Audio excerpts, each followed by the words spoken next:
رسول اکرم صلی اللہ علیہ وآلہ وسلم نے ارشاد فرمایا، کلکم راعٍ وکلکم مسئول عن رعیتہ، تم میں سے ہر شخص ہی ذمہ دار ہے اور اس سے اس کے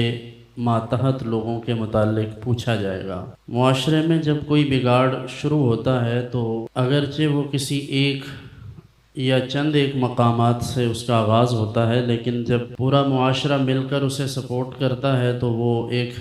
اجتماعی نظم میں خرابی کا باعث بھی بنتا ہے، اور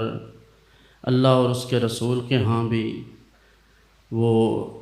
قابل عتاب ہوتا ہے۔ مثال کے طور پر ایک ایسا شخص جو خود کسی نشے میں مبتلا ہے، اسے دیکھنے والے اس کے محلے دار، اس کے قریبی، اس کے دوست، اس کے عزیز و اقربا، وہ جب اس کے کسی معاملے میں کوئی دلچسپی نہیں لیتے تو آج تو وہ اکیلا نشہ کر رہا ہے، چند دن کے بعد اس نے اپنے 2-3 ساتھی اور بھی تیار کر لینے ہیں، اور نتیجہ یہ کہ وہ آگ جو صرف اس کے گھر کو لگی تھی اب وہ پورے محلے کو، پھر پورے علاقے کو اپنی لپیٹ میں لے لے گی۔ یہی حال تمام ان بد عقیدگیوں اور بد اعمالیوں کا ہے کہ جن کا سد باب اگر وقت پر نہ کیا جائے تو وہ حد سے تجاوز کرنے لگتی ہیں اور بالآخر معاشرے کے اندر ایک مستقل حیثیت اختیار کر کے ایک پورا جتھا تیار کر لیتی ہیں، جس کے نتیجے میں خیر کے تمام پہلو مغلوب نظر آنے لگتے ہیں اور شر غالب نظر آتا ہے۔ اسی طرح جو ہماری معاشرتی رسوم ہیں، مختلف رسومات جو خوشی اور غمی سے متعلق ہیں، ان میں آپ دیکھ لیں شادی یعنی نکاح فی نفسی ہی نکاح سنت ہے اور ایک امر خیر ہے، لیکن اب موجودہ زمانے میں جو نکاح کے ساتھ چیزیں جڑ گئی ہیں، شادی اور اس کے متعلقات، ماضی میں لوگوں کے ہاں سادگی کے ساتھ منگنی وغیرہ کا رواج ہوتا تھا، آج وہی منگنی 3-4 مستقل ایونٹس پر مشتمل ہے۔ ایک بندہ اپنے بچے کی یا بچی کی شادی کرنا چاہتا ہے تو اس میں سب سے بڑی رکاوٹ جہیز اور مہمانوں کی ضیافت کا معاملہ ہے۔ سوال یہ ہے کہ مہمانوں کو زیادہ بلانا یا بطور مہمان زیادہ لوگ لے کر جانا، کیا یہ اللہ کے نبی صلی اللہ علیہ وسلم کی تعلیمات ہیں؟ حضور نے تو ہمارے لیے دین کو آسان کیا، لیکن ہم نے اپنے لیے دین کو خود مشکل کر دیا۔ خود آقا کونین صلی اللہ علیہ وآلہ وسلم نے نہایت سادگی کے ساتھ اور عمدگی کے ساتھ حضرت سیدہ خاتون جنت سلام اللہ علیہا، آپ کا نکاح مبارک ہو یا دیگر صاحبزادیوں کے، تو نہایت سادگی کے ساتھ آپ نے کیے۔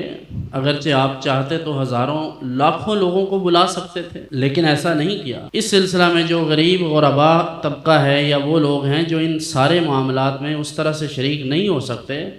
ان پر کم از کم رحم کرنا چاہیے کہ انہیں یہ کہہ دیا جائے کہ بھائی آپ اتنا اہتمام نہ کریں۔ پھر شادیوں پر جو حالات ہوتے ہیں، دعوت 2 بندوں کو ملتی ہے یا گھر کے ایک فرد کو ملتی ہے، اور اس شادی میں شریک ہونے کے لیے 7-8 افراد چلے جاتے ہیں، تو یہ مسلسل غیر اخلاقی اور غیر حقیقت پسندانہ رویہ ہمارے بڑھتے ہوئے معاشرتی مسائل کا ایک بہت بڑا یہ سبب ہے۔ تو ہم یہ قربانی دینے کو تیار نہیں ہوتے کہ بھائی کوئی بات نہیں، بالفرض اس نے محبت سے بما اہل و عیال لکھ ہی دیا ہے، تو ہم سوچیں گے یار کوئی بات نہیں، اس نے لکھ دیا تو ہم ایک کوئی گھر کا فرد چلا جائے اور بس بات ختم ہے۔ لیکن اس بات پر ساری زندگی کے لیے سوشل بائیکاٹ ہو جاتا ہے کہ اس نے ہمیں شادی پہ نہیں بلایا، جبکہ اللہ کے رسول صلی اللہ علیہ وسلم کی تعلیمات یہ ہیں۔ حضرت ام المومنین سیدہ عائشہ رضی اللہ عنہا فرماتی ہیں کہ حضور نے کبھی کسی کو برائی کا جواب برائی سے نہیں دیا، کسی نے برا کیا ہے حضور نے پھر بھی صلہ رحمی کی ہے، لوگوں کے ساتھ اچھا رویہ رکھا ہے اور ان کے ساتھ مثبت تعلق رکھا ہے۔ اسی طرح مرگ سے متعلق جتنے پروگرام ہیں ان میں بھی کئی دفعہ ایسے ہوتا ہے، لوگ خود ہی چلے جاتے ہیں، 8-10-15 لوگ لے کے چلے جاتے ہیں، گھر کی خواتین کو لے کے چلے جاتے ہیں، 15 دن مہینہ وہیں بیٹھے رہتے ہیں، اپنی طرف سے یہ سمجھ رہے ہوتے ہیں کہ ہم ان کے غم میں شریک ہیں۔ بھائی آپ تو غم میں اضافے کا باعث ہیں، کچھ تو وہ لوگ ہوتے ہیں قریبی جن کی واقعی گھر والوں کو ضرورت ہوتی ہے کہ وہ سمجھتے ہیں کہ یہ ہمارے بالکل قریبی ہیں، اور قریبی جو ہوتے ہیں ان کا پتہ ہوتا ہے، مثلا بہن بھائی ہیں تو وہی سب سے قریبی ہیں، لیکن پورا ایک بریگیڈ تیار کر کے، مکمل جتھا تیار کر کے ان کی طرف رہتے ہیں، پھر اگلے اپنے ہمسایوں کی طرف رکواتے ہیں کہ جی مہمان آ گئے ہیں۔ تو اس حوالے سے گھر والوں کے لیے شدید مشکلات ہوتی ہیں۔ تو ہمیں ان رسومات میں، ان چیزوں میں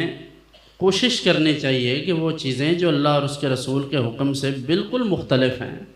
انہیں ہم کنٹرول کریں اور معاشرے میں ایک اچھا اضافہ کرنے کی کوشش کریں۔